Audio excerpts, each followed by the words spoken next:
prehistoric animal. Oh,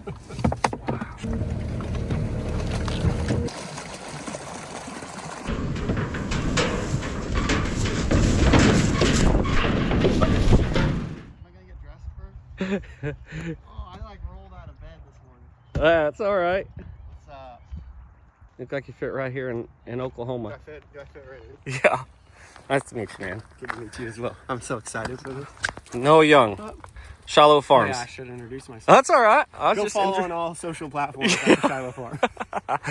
Nebraska native, Nebraska native. right? Yes, sir. Which is where my wife is from. Actually, technically, no. I was born in Oregon. Oh, okay. But I was 5. okay, So, like, I don't remember much. It doesn't count. Yeah. Well, my wife's from Nebraska, so I like Nebraska. Yeah. They'll think you're letting them in. Get out of the way.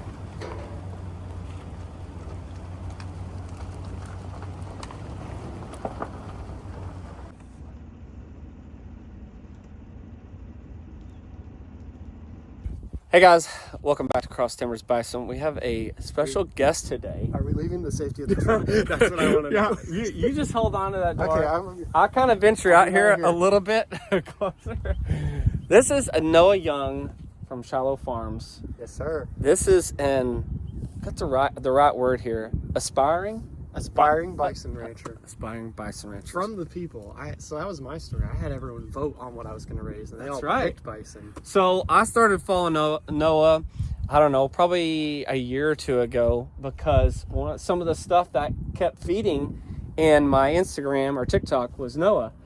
Because of the bison thing, and I'm like, thank you, algorithm. Yeah. I'm like, there's no bison influencers hardly out there. There's not many of us, and so I was like, what is this guy up to? Plus, I also saw you on Gatlin stuff, Didier Ranch, all of that. Gatlin's from Oklahoma, and so I think that's where I kind of started following you. Sweet, I did not know this. We are out here with the Big Joe herd and kind of showing Noah what I do on a daily basis, and kind of hopefully teach him something about bison. You're just pouring all the knowledge out there. We'll see if I can remember. If I can remember 10% of it, I feel like I'll be off to a good That's start. right. Well, good thing we can hopefully video a bunch of it. We'll keep it all documented. Keep it. But he's getting to meet the herd. We've got Peaches. We've got Boss Cow 11, Big Joe, and something else. I told him when we got out here, we were rolling out hay. I said,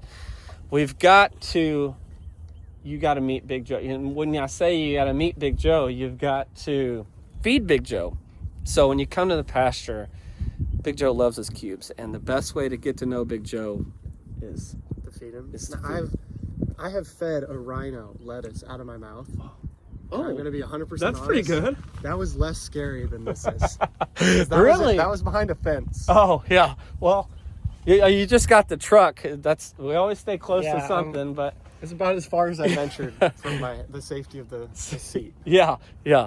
So we're having fun today, showing kind of Noah around the Ponderosa and talking bison ranching content and stuff like that. So glad he's here, and we're going to roll out the rest of this hay, and then we're going to Big Joe give him some cubes and let Noah get the initiation is what we should call it here at the Cross Timbers Bison Ranch. So you got to meet him. And anyways, I am looking forward to it. Good. All right. So what do you think so far, Noah? I love it. It's so peaceful out here. I was just saying how cattle are kind of boring compared to bison. Bison seem like they just have more fun in life. Yeah. Knocking stuff around. It's so fun. And they can do it because they're just powerful animals. Yeah, who's going to stop them? You know? Yeah. No, it's super cool. It makes me really excited to get them, and then also makes me feel a little more comfortable being out. Maybe that's not a good thing. Maybe I need to maintain my fear.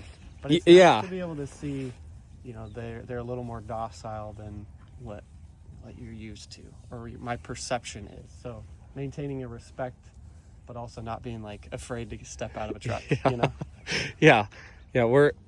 And I always, whenever we're doing our videos, it may look like I'm out in the middle of the pasture with them, but I'd let people know, like, I'm at a close distance. This is the furthest I've been from the truck.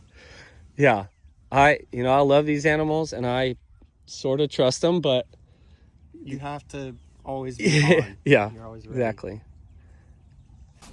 Hey, hold on a second. You're gonna meet Noah, okay? Hold on, buddy.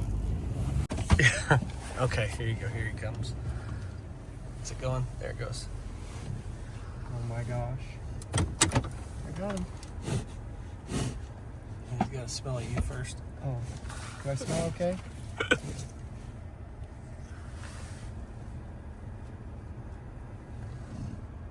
Wow. It's like a prehistoric animal. Wow.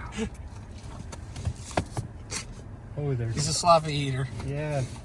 Tongue's like a sandpaper. You just go for it. Holy. It is. It's a very rough tongue. You know they don't have top teeth. No, I did not know that. Just two, like, on the bottom. Just on the bottom. But they use the tongue to grab the grass. Okay. They leave a saliva on the grass. Oh, you want to eat sideways? Ow. Dang, those tongues. There you go. There you go. He's like, you want me to just drop it in there? There you go. There you go. Drop it in. Is that better? Is that better? Whoa. How's that? I got a couple more for you, buddy. Just shove him in there. Oh, yeah, he is missing a tooth. Yeah, I don't know what happened. Oh, sorry. It's my first time feeding a buffalo. I'm sorry. Oh, boy. I'm all out. Wow. Let me get you some more. If he'll let me.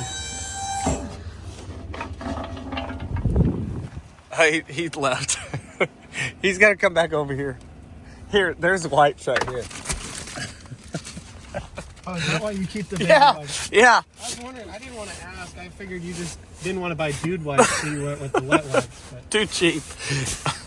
No, you've got to keep your hands from the... Yeah. That's crazy, dude. That's fun. Yeah. No, she's mad. She wants some. Yeah. Yeah, it's crazy. What? Here he comes back. Here, Big Joe. How do you know how much Happy feed? Bison. Huh? How do you know how much feed to give? It tells me how many revolutions come through on my deal. Oh, okay. But other than that, And it just... yeah. You can do it from here, too. And then And then it turns... there's an auger that runs. Yeah, they get rowdy. They really love them cubes. They go crazy for these cubes. Yeah. They are so photogenic. Yeah. Change in their head. That right, like they start transitioning. Oh yeah. He's kind of odd looking. It's Yeah. like, what is this creature? Trying to find mom is always doing. Yeah. You'll hear them talk to each other. Yeah, the sound. Oh, I just heard it.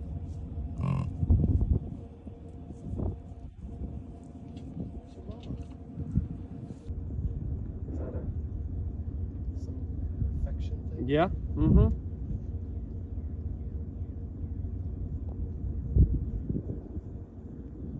All right, Noah, this is Blackjack.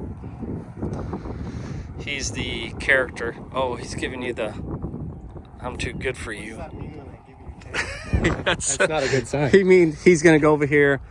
I'm going to show you what I can do. Do they fight a lot when they're in it? Like, how often are they button heads? Like all the time? All the time, pretty much. I mean, you can see him. He is always showing how big and tough he is. And he's met Big Joe, but he was too young to, like, show any... So I come from the chicken world. Yeah. Which is when you introduce chickens, you always do it through a fence. Yeah. So they don't just kill each other. That's true, yeah. Do you do the same thing with bison? If I bring new animals home, I will put them in a pen like this before I let them go. But you put them all in one, like a cage.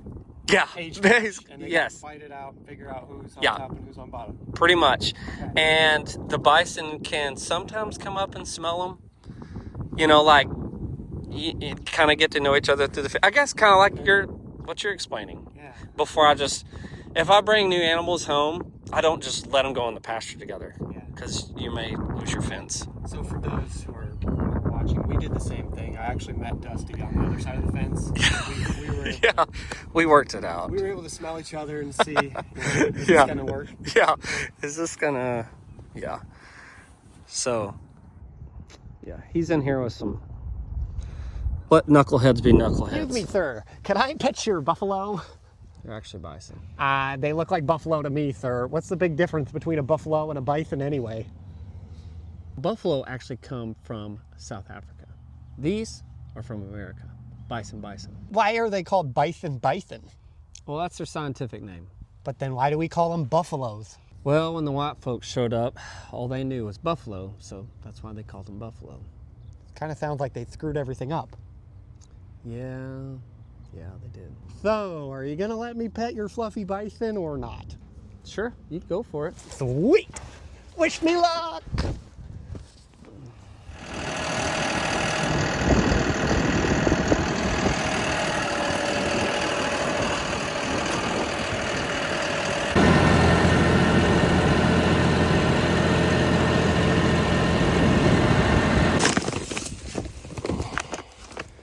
All right, so what I'm gonna do is, you're supposed to get some rain in a couple of days. Actually, tomorrow we're supposed to get rain. This is the pond I cleaned out. I showed a video on it a couple months ago. I borrowed my buddy's excavator, but I've got some leftover oats here, and oats and rye are about the only thing right now that we can plant at this point. So I'm gonna throw a bunch out here on this pond dam. And right over here, you can see where there's no grass growing right really on this area that I basically pulled the mud out and the dirt and stacked it up, and then I smoothed it out and built this dam up right here so we could hold more water. I put in a drain right there, kind of one of those plastic culverts I had left over from the cabins. I guess I never showed you the video on that. Here, let me go back and show you this video on me installing this. If you guys remember, I cleaned out this entire pond in like 3 days here in Pasture 4. Towards the end of the summer, it was completely dry. I spent 3 days hammering this pond out. I've had 2 great rainfalls here and it filled up. Well, we ran into a problem. With all these good things, something's got to give, right? Well, because we had so much water and I hadn't put an outlet in, or a spillway essentially, I built everything up so high, it flooded the pond and now it's digging into our pasture. I've got to get this taken care of so I can redirect the water and get an outlet for it so I can get it to go the right way. We're gonna bust the pond dam today.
So I just busted this pond dam.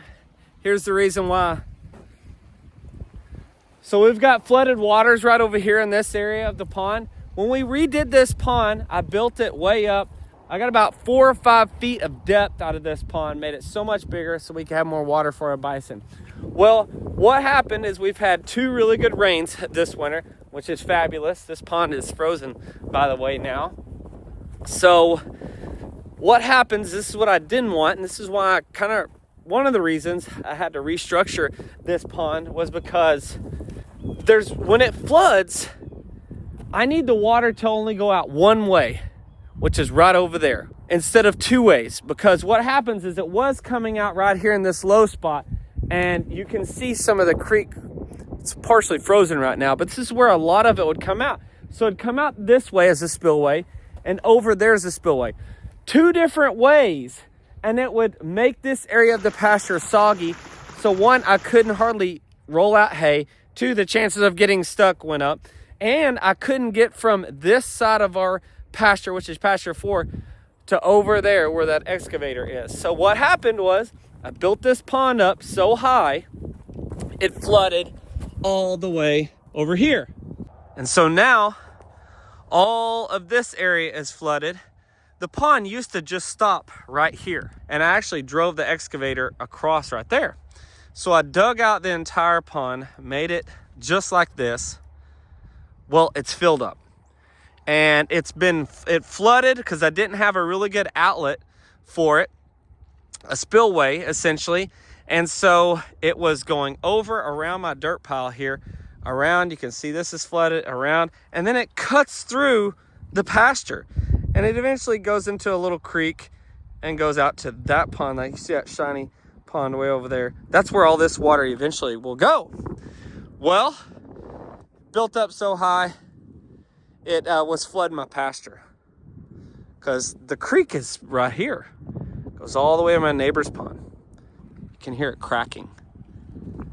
Because we're losing water.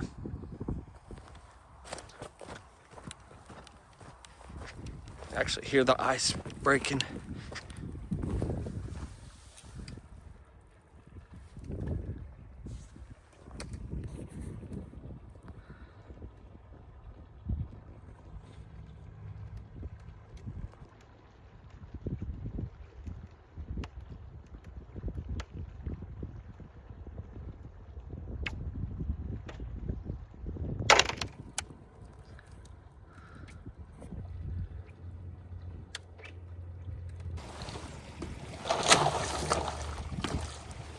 Float away.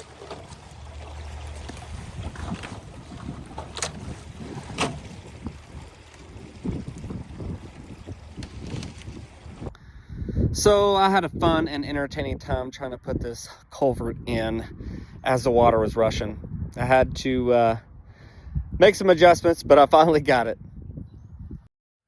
And then I've got some rye left over. We're gonna throw out the rye. Big Joe herd is right over here in the 9 acres. I'm gonna let him in here. I'm gonna intentionally put the hay on this side of the pond, and so that I can kind of force him to walk on this pond dam and push these seeds that I'm gonna broadcast out. You know, Kevin calls it feeding chickens. Just like that. Press it in the ground, rain will hit. Hopefully they'll smash it in the ground for the next couple of days, even while it rains, and we can get some growth on this pond I cleaned out. Even on the back side, it needs some growth on the back of this dam here too as well. So I'm just gonna chicken feed this out. Yeah, some of it may fall, but if it falls, it's gonna go right down in here and to some of these wet areas, but maybe some of it will take hold. Maybe not. We have to, it can't grow itself in the bag. So we got to get it out. Might as well.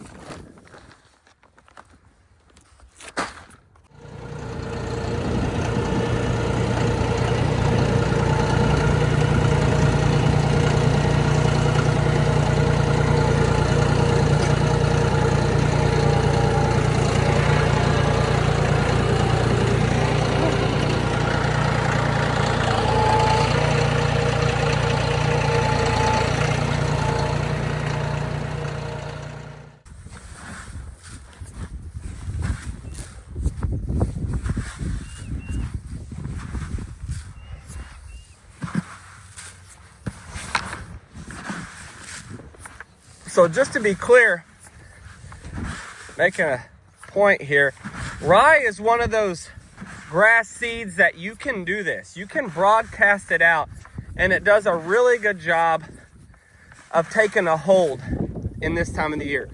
Rye is just one of those. Now, not all seeds you can do this to. You know, like crimson clover or some triticale, it may not take as good. So, you know, that's why we're being selective on rye, is because rye has a really good way of taking a hold during this time of the year, and you can just about throw it anywhere and it'll grow.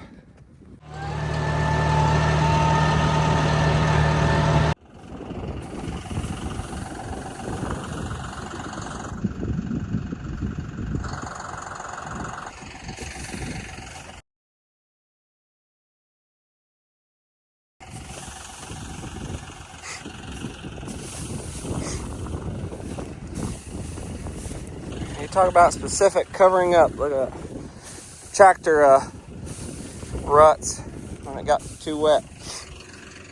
Actually, I think that's from moving the excavator.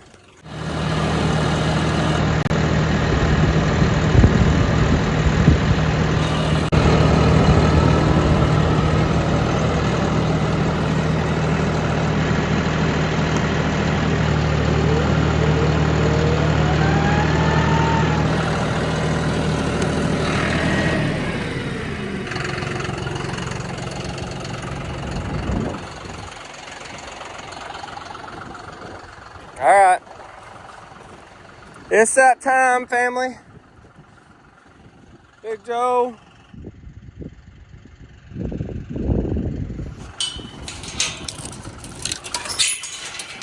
Come on, y'all. You can come in.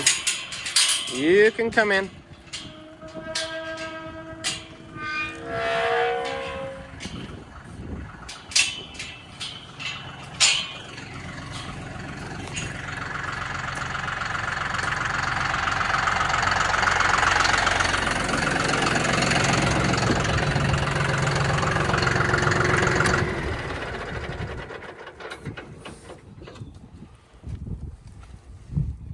Peaches.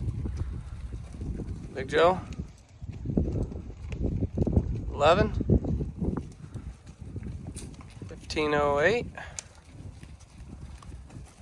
Quapaw. 139. Bellstar. Christy. Kit. 1504. Grand Champion. Peter Cole, 1500, and so on and so on.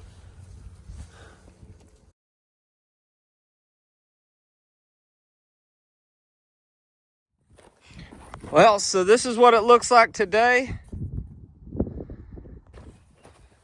Looks good, looks really good. Got water flowing here constantly. My neighbor right over here has a huge pond, and it always seems to be letting water go. Well, it kind of slowly funnels through our little creek line here and our timber and comes out and keeps this pond full. Of course, I dug it out, made it a lot deeper. You can see the drop off here, which is nice. And there's already some vegetation and stuff growing here. It's awesome. It's exciting. And then I had to put this culvert in because it was just getting bigger and running around that way and here. And we only need it to go out one place. Well, so you're like, well, you're losing water, Dusty. Actually, we're not. It goes here, which I may need to bring in some rock. I do know that, and I've had some good comments on people saying, hey, you need to bring in and rock this. Yes, there needs to be some rock here. So that is something I need to do, is get some rock hauled in right here to control this from water erosion in these areas here. And then also here as well. I need to hold this together. Really excited about this pond. Super pumped that hopefully, luckily my neighbor has a big pond and we get that water, but this water is not lost. Okay, that's the good thing, because that water comes out here obviously and goes all the way out. You see it running that way. There is a pond right over here in what we call the 9 acres. It's the halfway part from the barn to the backside of our property, and which is where the bison are right now hanging out. And I'll let them out there. When I showed you in the video, I'll let them out when I had the tractor to come in here and stomp on this, stomp the seed in the ground, stomp the hay in the ground to try to get some growth on this, all this dirt that I excavated out. But we're not losing this water. So this water goes to another pond, fills up that pond. Once that pond is full, which is ours, it goes into the creek, which also feeds the Ouachita River eventually. So, and now we have a crossing to get all the way across here. Ooh, somebody's burning. Also wanted to share some news with you from our online store. We've redone one of our snack sticks. Our original flavored snack stick has had some modifications to it. We're really trying to improve our ingredients and lower our sodium. So we have a new stick coming out. It is our original flavored stick, the very first snack stick that we ever created. That will be online pretty soon. And then also back in stock. Well, hey, Peaches, sneak it up on me. Hey, girl. Sweet girl. Also back in stock, which is absolutely fabulous. And it's honestly some of the best summer sausage that I've ever had. And I'm not being biased because it's ours, but it is absolutely delicious. The packaging company that does this for us is phenomenal. They do a great job. Our summer sausage will be back in stock as well. So that's the first time Noah and I'd ever met. We'd chat a little bit before talking about influencer stuff and content. And I love being able to help and hopefully influence future bison ranchers. We need more people raising the American bison, and I hope that my videos influence future bison ranchers. And it's always great to connect with guys that are interested in doing it and that are so close to raising these awesome animals. I love being able to help, whether it's doing influencer stuff, social media, content, or just getting your hands dirty and working bison. Any of those things, I love doing that and just helping potential ranchers. So I just love that people are interested and that just love and have a passion for the American bison. Thank you guys for watching us. We'll see you guys soon. Peaches, tell them. We're gonna keep on bison ranching.